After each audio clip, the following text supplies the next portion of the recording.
Bonjour.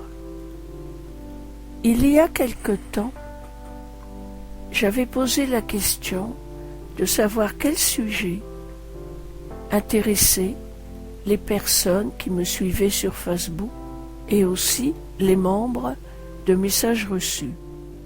Certaines réponses correspondaient à des vidéos que j'ai déjà faites. Par contre, aujourd'hui, je vais vous parler de deux sujets qui m'ont été proposés et qui peuvent ne faire qu'un. Il s'agit des exigences de la famille et du respect du père et de la mère. Hier, lorsque j'ai dit à mon mari que j'allais enregistrer une vidéo ayant pour sujet la famille, il sourit et me demanda si j'allais en faire une d'au moins 10 heures.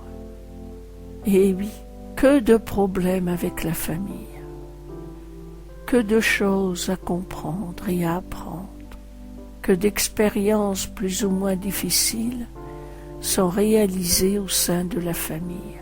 Bien sûr, je ne pourrai pas aujourd'hui aborder en détail et en profondeur ce sujet si vaste. J'en ai d'ailleurs parlé dans 2 de mes livres, L'alchimie du bonheur et si les licornes existaient, ainsi que Survivre sa spiritualité au XXIe siècle. C'est quelque chose d'important que ces relations avec la famille. Ce n'est pas le hasard si nous naissons dans une famille ou dans une autre. Cela correspond exactement à ce que nous avons à vivre, à expérimenter. Les membres de notre famille font généralement partie de notre expérience de vie depuis de nombreuses incarnations. Cependant, si nous nous incarnons souvent ensemble, les rôles sont échangés. Parfois nous sommes le père, parfois nous sommes la mère, l'enfant, le mari, l'amant, le petit-fils, l'oncle, la tante, l'ami. Tous ces rôles nous permettent d'explorer les univers émotionnels. Avant de naître, tous les acteurs de cette scène terrestre se mettent d'accord sur le rôle. Tout est bien étudié lorsqu'un enfant arrive. Il est dans la famille exacte qui va lui permettre de développer en lui les caractéristiques parfaites qui lui sont nécessaires pour l'expérience qu'il va faire, c'est-à-dire développer en lui autant les atouts qu'en apparence les faiblesses.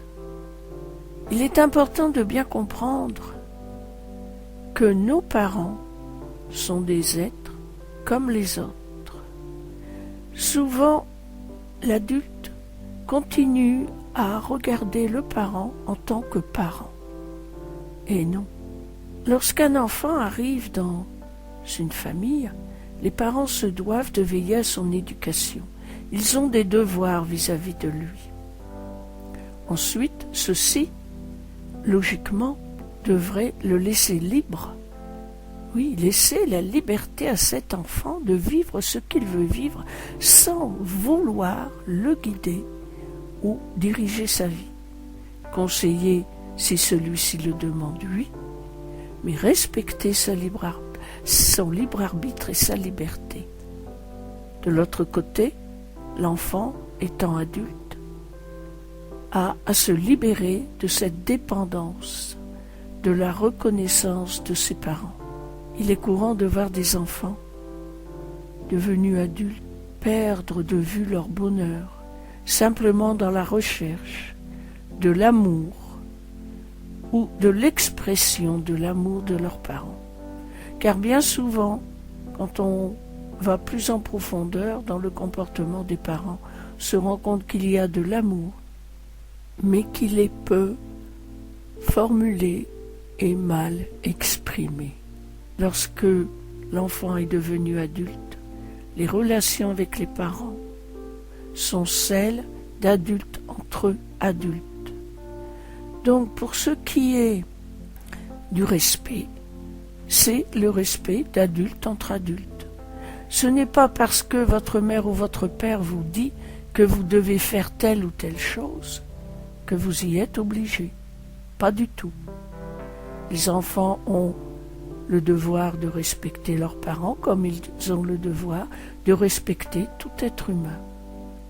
Et il en est de même pour les parents vis-à-vis de leur enfant. Ce respect familial a bien souvent été transformé en obligation par rapport aux enfants qui doivent obéir aux parents et les parents qui ont autorité sur les enfants étant adultes. Cela est une erreur de l'esprit humain. L'amour, le véritable, il est liberté. Ensuite, il y a les devoirs entre parents et enfants. L'enfant est libre, s'il le désire, de ne plus voir ses parents, mais qu'il réfléchisse bien ce que cela entraîne, comme de rompre toute relation avec un être humain qui les aime. Généralement, c'est le cas des parents. Là, ce n'est qu'une question individuelle, il n'y a pas de règle.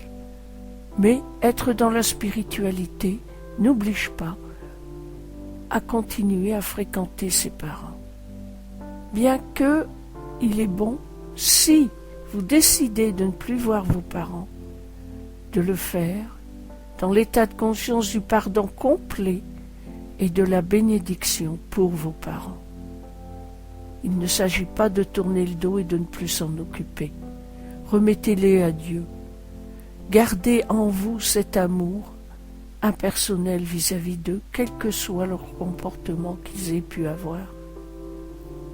Bien souvent, je vois des personnes qui souffrent et qui reproduisent les problèmes qu'ils ont eus avec leurs parents, soit avec leurs collègues, avec leurs rapports avec les amis, mais aussi dans leur propre couple. Les psychologues connaissent bien cela. Alors on peut aller rechercher les causes de ce besoin d'être aimé des autres et de la reconnaissance de soi par l'entourage dans le comportement qu'ont eu les parents, dans l'enfance que l'on a vécue. Mais cette enfance, ce n'est pas la racine du problème. La racine, elle vient des vies antérieures, car il y a comme un fil conducteur à travers ces incarnations. Et on rechercherait inlassablement de plus en plus loin. Et ce n'est pas possible, et pas bon non plus. Si les souvenirs de nos incarnations nous ont été retirés, c'est que cela a sa raison d'être. Ce serait bien lourd de porter le poids de toutes ces incarnations. Tout problème contient sa solution dans le présent. C'est maintenant que vous pouvez résoudre les problèmes que vous avez avec vos parents. Comprendre que vos parents ont eu le comportement qu'ils devaient avoir, même s'ils l'ont fait inconsciemment, leur âme a accepté, pour vous donner ce conditionnement, afin que vous puissiez l'étudier et voir l'émotionnel qui s'y rattache. Il n'est pas question d'en garder rancune à eux, ni question de garder ce problème et ce désir, ce besoin d'être reconnu et aimé.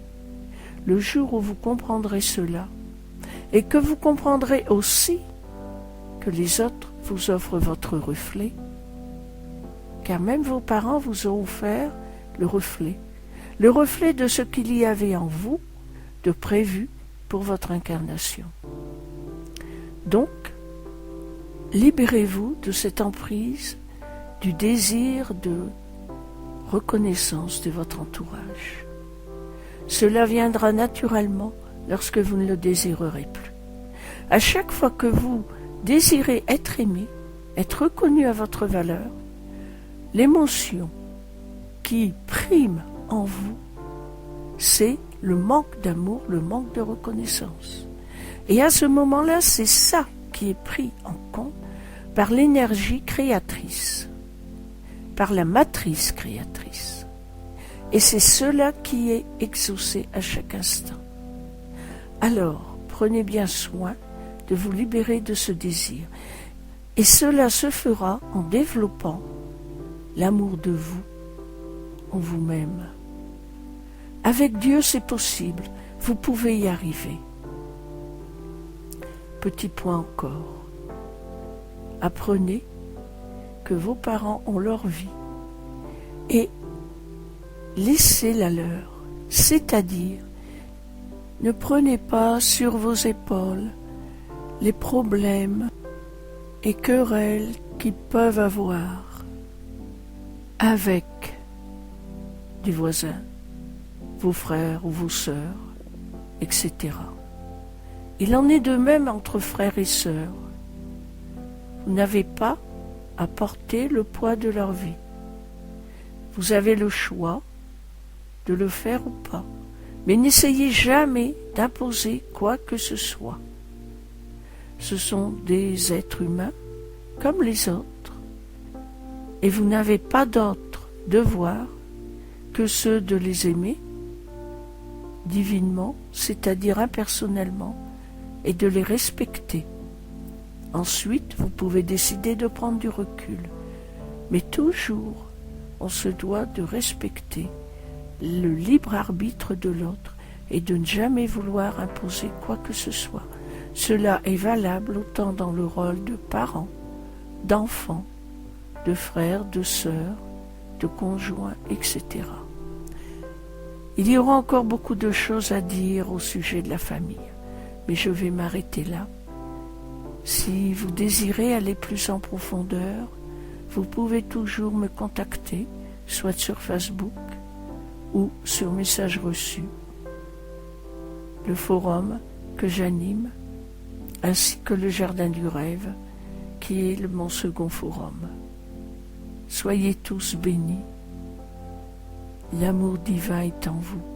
L'amour divin est autour de vous.